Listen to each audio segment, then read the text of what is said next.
Hello there, football fans. Welcome to the Mercurial Trequartistas Gamecast, your weekly fix of footballing flair, finesse, fireworks, and folklore. By way of introduction, I'm Dothan, and joining me is my co-host, the man who sees the tactical twist before the rest of us even blink. Mark, how are we feeling? Well, yeah, after that intro, pretty good, yeah. It's been a scorcher, hasn't it, this week? So Oh man, we've been enjoying the heat on the pitch as well as outside our houses. I know it's El Scorcho even now. But what's on the menu today, aside from the heat? Well, it's our third World Cup episode, and we are definitely at the business end of the tournament now. So, if we run through the biggest World Cup stories of the last 7 to 8 days since last episode. So, Mark, if we start with France, they've moved into the semi-final with authority. So they beat Morocco 2-0 in Boston. So they became the first side to make it through to the last four.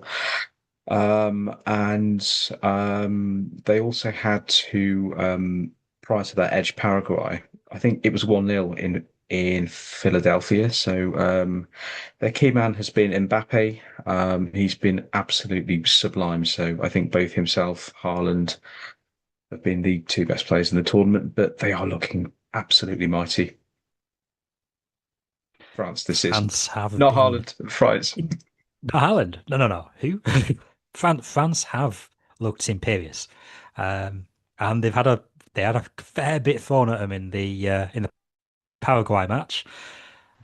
All the shenanigans going on there, and yeah, they sort of kept the cool, worked their way through it, got the result, and yeah, the following match as well, Mm. just just looking too good. It's been interesting to see the approaches from the teams in the knockout stages with France. They have tried to slow it down. They have tried to sort of frustrate them, and to a degree, it's kind of worked to a point. But France are that good and they're that talented in the attacking sense. They're not needing much opportunity. Some of them goals have been absolutely clinical, and the finishes, yeah, outstanding. I think the Morocco keeper, he's had a really good tournament.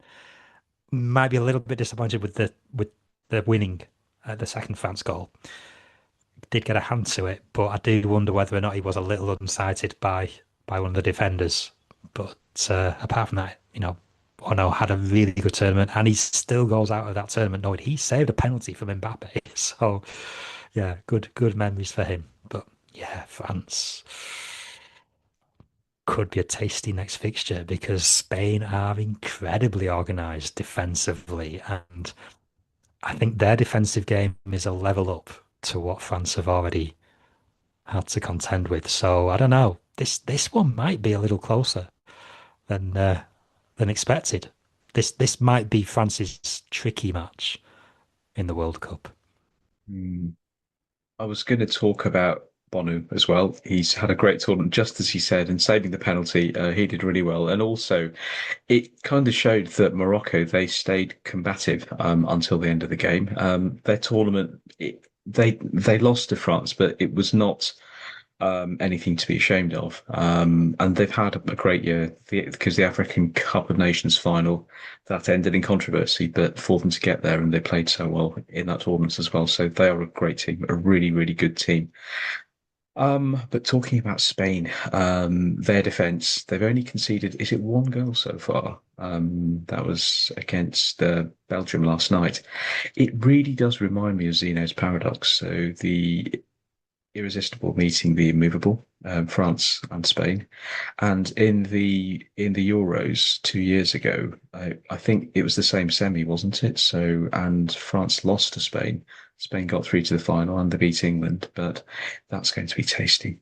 It's going to be Oh really yeah, tasty. yeah. Spain defense has been incredible. Really, I'm looking forward to that game because, yeah, like you said, France's mighty attacking play versus Spain's incredibly disciplined and organized Mm. defensive setup. One's going to break. I can remember the old, well, because the previous World Cup in America, so that was 32 years ago. We were both very young, but it was won by Brazil, and at the time they were not a typical Brazilian team. They were very organised in midfield and defence, and people kept saying that's what's getting them through. They had amazing attacking players, about three or four of them. They would score the Mm. goals, but what really was the platform that enabled that team to win? It was their amazing defence, and I get the feeling that it could be the same story again for Spain. I wouldn't rule them out, sort of getting to the Oh no. final, and after that, yeah, yeah. Yeah, yeah. They've just been far too organised. They can't take them lightly. France won't take them lightly. They'll certainly remember the previous matches against them. But yeah, what a nice setup. I know, Your I classic know. attack v defense. Should we move on to the big shock of the week? And really, that's what it is. So, Norway beating Brazil. So Norway beat Brazil 2-1 in East Rutherford, and he who shall not be named, he scored both goals for Norway. First with a header, and then with a brilliant low finish later on. He's been amazing, and the whole world has really stood up and taken note of him. But we see him in the Prem every week. These amazing goals he scores. But the player who also stood out for me was the Norwegian keeper, Nyland. He saved a penalty by Gimareich, and Norway's reward is a place in the World Cup quarter-final against England, the first major national milestone. I think this is. It's the first time they've reached the quarterfinals of the World Cup. Really good. It'll be tough for England, and well done to Norway. Well, Norway, is it really a shock for Norway? Because their form over the last couple of years has been very, very good. And Brazil have flattered to deceive. The midfield has been very shaky all the way through. And I mean, you could argue this was coming. That Brazil could have lost early on in this tournament. Certainly the match against Morocco. If Morocco had won that, nobody would have said that they didn't deserve it. Um, Scotland kind of lay out the welcome mat for them. But again, maybe Scotland are looking at that game now with a bit of regret and thinking, why didn't we take the game to them? Mm. So yeah, Norway, very, very good achievement for them. Erling Haaland, somebody scored for him. I mean, I did. The second goal was very classy. As soon as he hit that, he knew that was in, and yeah, that was some goal. But yeah, Yeah. like you said, the Norwegian keeper, he's probably the key for the tournament. It was close between him and Bono, basically. But I suspect Bono's hand to the ball for the second goal, he might just have tipped it into the favour of the Norwegian keeper on this one because he's made some good saves outside of the penalty as well. You mentioned Scotland and how they maybe are thinking we could have had a go at Brazil. But Rafa Benitez has been linked with the Scotland job. He gave a very nice interview about 36 hours ago, and he looked very happy, very cheery. I think he's left Panathinaikos, and he's been asked about the Scotland role, and I think he said something along the lines of, or close to, he's interested in all great countries or all great teams. But which was a very nice way to put it. But he would be brilliant for Scotland. But someone like Rafa, Bono. if they do get him in, the infrastructure of Scottish football, get feedback from him on how to sort of change things at grassroots level, just so they have more players coming through who just are good. And I don't Yeah. mean this in a funny way, but I can remember when we were younger, the Premier League was full of amazing players from Scotland, and the only one in recent years that really, well, there's a few which sort of do stand out, but like Andy Robertson is the main one in the last few years, and there's also John McGinn, but they need high quality players to be playing in the Prem and in the Scottish League, and if they've got a good international manager, there's no reason why they can't do well. But Yeah, I yeah. think McTominay's had a decent time in Italy, hasn't he? I think he's improved off the back of that. But yeah, Robertson, is towards the end of international career, realistically. But one thing Benitez will bring in will be this, disciplined defence, and that was probably something that was lacking in this tournament. A little bit of know-how.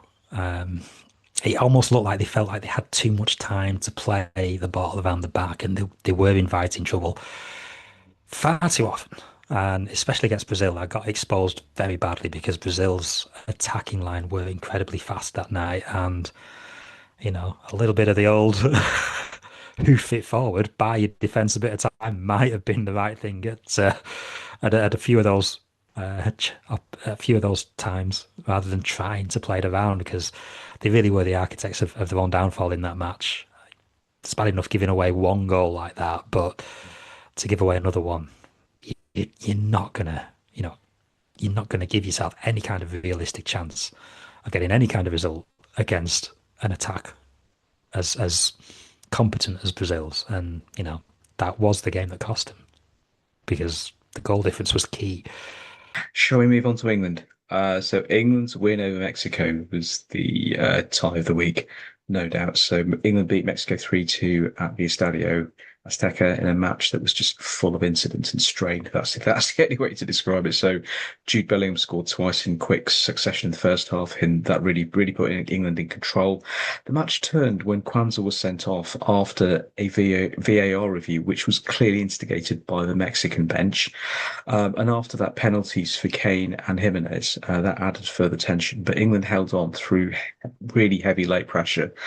And it gave the result both sporting significance and, I mean, I don't want to sound a bit too dramatic, but it really gave the World Cup a proper sense of theatre.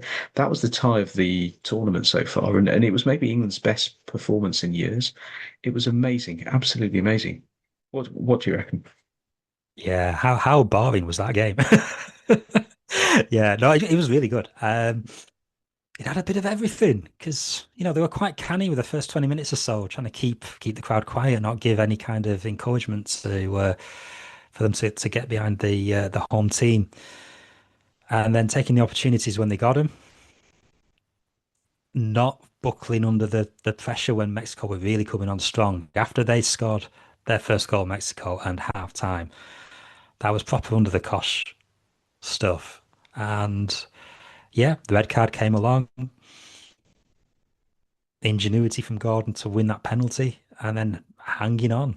Uh, and to be honest, I think they needed that 3-1 lead. One goal wouldn't have been enough. Mexico did get another one. They couldn't get a second. Very, very impressive stuff. Uh, to be honest, I was surprised that it needed VAR for the red card because I did kind of think it was out of control, really. And you could see why the Mexican bench did get upset with it. And I know Kanza didn't really mean to sort of catch him where he caught him, but when you go in at that pace, Mm. his foot hit the ball carried his foot up, and it landed higher on the Mexican attacker's leg, basically. So yeah, it was dangerous. Red card came along, and yeah, I think a special mention needs to be made for Anthony Gordon though. His performance in that game was very, very good. Even before the red card, he was probably the main threat down the wing. He was cutting in, getting crosses in, getting shots off. Nice attacking, direct attacking play. And if not for him being really on the ball when Kane made that flick on, because I think the keeper thinks he's got more time to collect that ball. But Gordon just goes for it. He leaves the guy marking him for dead. He gets the ball before the keeper, and the keeper cannot stop his momentum, and it cleans him out, wins the penalty. Yeah, that was really classy stuff from Gordon. And I know it was more quiet after that, when they were defending, but fantastic stuff. And Dan Burn, oh my word, did you see that header? He heads the ball and it goes over the halfway line. Yeah. That was some serious power and distance on there. Siege mentality stuff for the last 30, 40 minutes. Really good. And probably the best England away performance that I can think of. I know they beat Germany 5-1 away, but that was a qualifier. This was the Mm. real thing. This was the World Cup in a hostile stadium, high altitude, where Mexico, they're playing at a fortress. Yeah. This was some result. They did really well there. And Mexico brought a lot to the game as well. I mean, they never stopped. They kept going. Yeah. So yeah, very enjoyable. Yeah. I agree with Gordon. He was an amazing outlet for England, especially in the first half. I've been critical of Pickford for quite a few years now, but his performance also that merits a mention. He was amazing, and as you say, Burn and also Stones after he came on, it was a siege. It just was a siege, as you say, and they were both colossal, absolutely colossal. But Yeah, well, it had to be because I mean, if they had gone to extra time, I don't think the 10 men make it through to penalties. And they weren't really offering any threat up front. So yeah, really, really good stuff. Solid stuff. A bit of everything in that game. Just what you want. absolutely, we will come back to the subject of like VAR when we talk about Belgium and the USA. But we just move on to Ronaldo. So. They lost to Spain a few days ago, and it's probably his last appearance at the World Cup. He did play the full match, but he seemed to struggle to impose himself well in like a proper way. Well, I mean, by that I mean in years gone by, he would have done a lot more against Spain, even a team as good as Spain. It was poignant because he's such a great player, and it did feel sad emotionally, but I think it was John McEnroe who said a few days ago in connection with Novak Djokovic, Father Time is undefeated. And as great as Cristiano is, and Djokovic as well, of course, Father Time is undefeated, but a great player. And he hasn't had a bad tournament. And I think people have been very critical of him, saying that he's holding the team back and so on and so on. But he brings leadership to that team, and just his presence, it would often galvanize the team mentally in certain situations. And I can't remember who they played in the second group game, but he was outstanding in that. So it was a pleasure seeing him do well. But a great player, and this is probably his last World Cup. Oh, you see, I'm in the not convinced camp. I feel like this was probably a World Cup too far, and it told on Portugal. I know he had his moments in particular games, but there was just too many games where it just wasn't there. And yeah, I think this might be a bit of a what if for Portugal. Mm. How well could they have done if they'd have had a younger player on the pitch instead? Because they didn't do too badly, but yeah, time, time gets to everybody in the end, and yeah, I think this one was a tournament too far. But yeah, like you say, I don't think there'll be another. No. Now, if we move on to Belgium, so though they lost to Spain last night, in the early round, they swept the United States aside 4-1 in Seattle to reach the quarterfinals. But I don't think football was the sort of key focus of the game.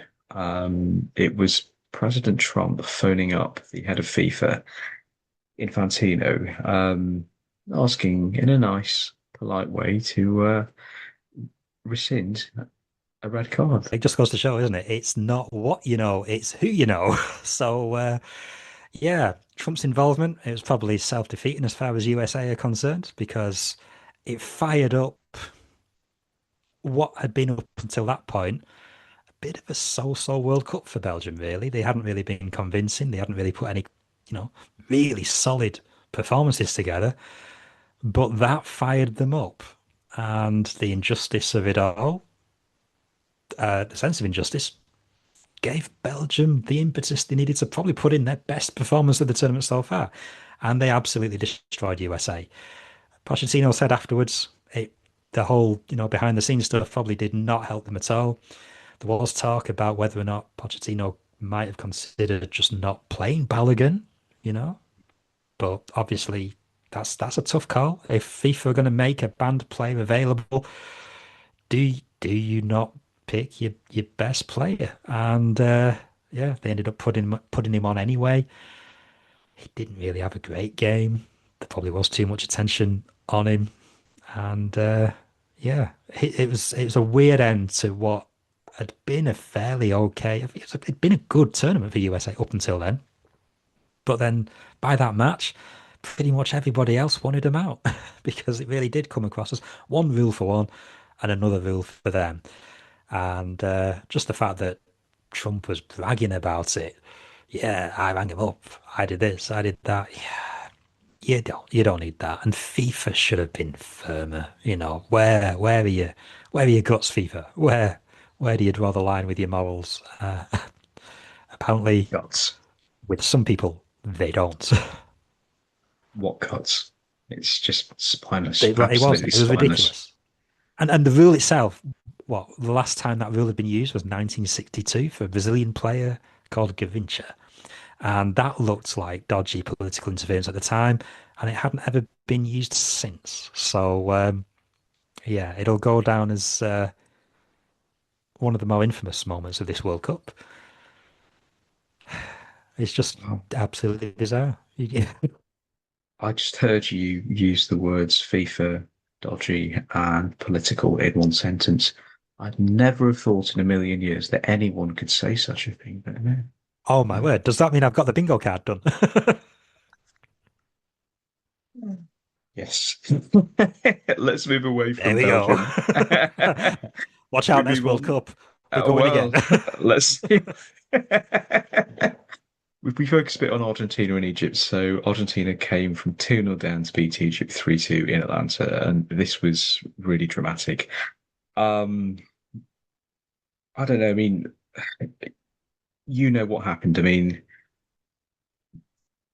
Egypt scored an amazing goal. It was one of the best goals seen at any World Cup for years, and it was disallowed due to a foul. Well, what was seemingly a foul early on in play, and people have come out and said all over the planet that if this was not Egypt, if it was England or Spain or Brazil or France, that goal it would have stood.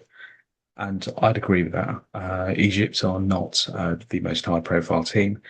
And then exactly the opposite happened in reverse. So there was a foul on Salah, which should have been a penalty. And off the back of that, because that wasn't picked up, Enzo Fernandez scored a late goal to make it 3-2. It was an absolute travesty. And I think Tuchel alluded to this at the end of the England game. And excuse me, the standard of refereeing at this tournament has been atrocious and hugely inconsistent, and it cannot be allowed to sort of go on for future tournaments. It was a travesty what happened to Egypt, an absolute travesty. And you saw pictures of like Infantino in the crowd looking nervous, like people kept saying that when Argentina were 2-0 down, I mean, that he looked genuinely nervous because his product, it was, under threat in terms of losing one of his biggest teams. But I don't know. I mean, perhaps we have spoken about the use of AI in sports, in football.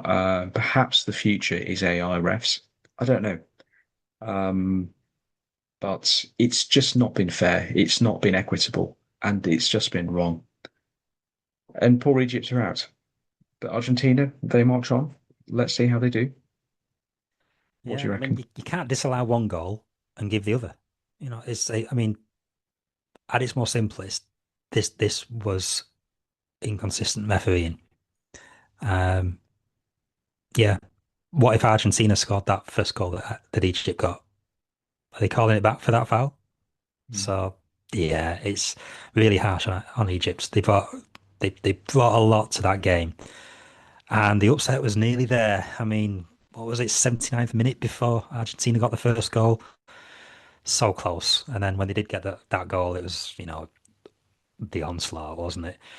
But yeah, how how do you recover from that? It was, yeah, really really tough. And I know they really came out afterwards and went all guns blazing for the tournament, FIFA, everything, Mhm. and calling it out as corruption. I don't think I'd want to go so far as saying it was corruption, but I do think it Agreed. was a perfect example of yeah, inconsistent, ineffectual refereeing standards. And I don't think it's not exclusive to this World Cup. We're looking at worldwide the refereeing across every country's game. The English refereeing hasn't exactly been a standard to look at. The Scottish refereeing towards the end of the title fight, Well, the absolutely shocking Celtic decisions. game that Yeah, that that like we spoke so much about. So yeah, yeah. absolutely unbelievable. So either the rules need simplifying, so you've got referees that can make a judgment. Is it, isn't it? Or, you've got to find a way to make it less subjective, less interpretational. Because at the moment, calling it as they see it is kind of looking a little bit blinkered. Mm. So yeah, unlucky on Egypt. One thing I will say about Egypt though, that penalty for Mo Salah. Oh my word! In the round before, in the penalty shootout, nerves of steel, and that's penalty the tournament for me. In a Mm. shootout, looking all nervy, trying to get the breath going, few deep breaths, looking like he's just going to absolutely leather the ball, and then takes the run up, gets to the ball, and then just casually chips it down the middle. Mm. Really nicely done. But yeah, he and Egypt can count themselves incredibly unfortunate for that game. They weren't just playing against Argentina for that one. Great. We focus very quickly on Switzerland because they play Argentina next. So they drew 0-0 with Colombia in normal time, and then there was penalty shootout, which they won 4-3 in Vancouver. I think it's their first World Cup quarterfinal since the 1950s, 1954 from memory. Um, they've done very well to get this far. They've been almost like unassuming. So they because they just keep beating teams who are put out in front of them, and I think they might meet their match in Argentina, who will probably have a bit too much for them. But they've done very well to get here. A lot of credit to them. Well, I'm hoping they carry on because at the tennis club, I got Switzerland in the World Cup sweepstake. So Ah, still standing. If they can get one more result, yeah. I'm in the money zone. Yeah, they had a bit of a Oh, ropey start, really. yeah. It wasn't flashy, it wasn't great, but they kind of eased their way into the tournament, and yeah, they're kind of doing what they do. Switzerland are one of them teams where, yeah, they'll unassumingly progress through a tournament and then maybe eventually go out to the eventual winners or runners up in a penalty shootout, extra time, whatever. But yeah, Would if you they can call them just hang Spain on one light? more game. Oh, But what's that? would you call them Spain light? Spain light. Um, I don't know if I'd go Spain light, but yeah, because there's as opposed to Spain, I think Spain have looked good when they've scored. Hmm. Sometimes with Switzerland, it's been a case of they will miss quite a few and then get the one you're not expecting. So yeah, but yeah, one more result, Spain. I mean Switzerland. What just one? Just Well, get through into the semi. Then whatever happens after that, you know, no pressure. if we wrap things up with 2 points, so I mean, I think it's just worth pointing out that all three co-hosts they were gone by the end of the last 16 round. So Canada were beaten by Morocco, Mexico by England, and the US by Belgium. Um, Always nice to see, the host nation, all nations going far. All of them have done well. And very, very quickly, Mark, who do you think's going to win it? We are at the cusp of, well, because there's still a couple of quarterfinals to play, and we've got the semis to come next week. But who do you think is going to lift the trophy a week on Sunday? Wow, that's that's a bold call, isn't it? I mean, if the Egypt Argentina game's anything to go by, maybe it's already predetermined. Who knows? Um, I feel like the winner might come from whoever wins the France-Spain tie. Whoever comes through out of that one could be the one. I think Argentina, yeah, they've had a few near misses and that kind of thing. But do you know what? Teams have had the chance to knock them out. Cape Verde. I mean, how close was that? What a game. Everyone's favourite team Their in this second World goal. Cup. Well, Cape Verde's second goal. That's goal of the tournament for me. That was absolutely amazing finish. Sublime. Yeah. Just watch that over and over again. And so could Martinez, apparently, because that's all he could do with that one. um, yeah, I don't think Argentina will win it, but I do think the winner will come from the France-Spain game. And then whatever the result is from that one, it'll either be impressive French offensive play or a Spanish defensive demolition job in the Mm, final. yeah. I'd love it if England could get further. I think it would be an incredible result for the World Cup if Norway could do it. But Yeah. yeah, uh, yeah, exciting stuff. But the host nations, I mean, realistically, I think Canada, they probably overachieved. I feel like going out to Morocco in the last, that was probably the around too far for them. Uh, but I think they did really well getting there. USA, well, kind of the architects of their own demise. The whole sort of fiasco that went on with the suspended suspension um, did not help them at all. And who knows, if not for that, Belgium nowhere near as fired up as they are. That's a game that it could have been a bit closer if Yeah. if not for those circumstances. Mexico really well. If they'd have got through the game against England, I don't think anybody could have argued with them deserving the place.